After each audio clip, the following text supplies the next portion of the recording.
அவன் வெள்ளியங்கிரிக்கு போகும்போது கைலாய மலைக்கு போகிறோம். இறந்து பார்க்கக்கூடிய கைலாய மலையை உயிரோட போய் பார்க்கங்கிறது தான் நிலைமை. அதான் வெள்ளியங்கிரி.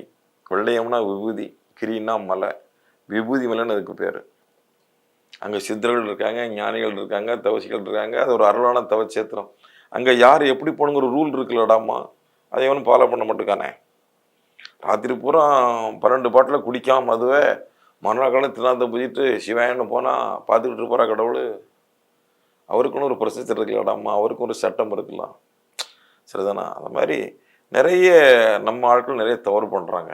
அதனால் கைலையங்கிரிக்கு நிகரான வெள்ளியங்கிரி மலைக்கு போகும்போது சித்த சுத்தம், புத்தி சுத்தம், உடல் சுத்தம், இதோடு போய் இறைவன் வழிபாடு பண்ணால் யாரையும் கடவுள் கொல்ல மாட்டார்.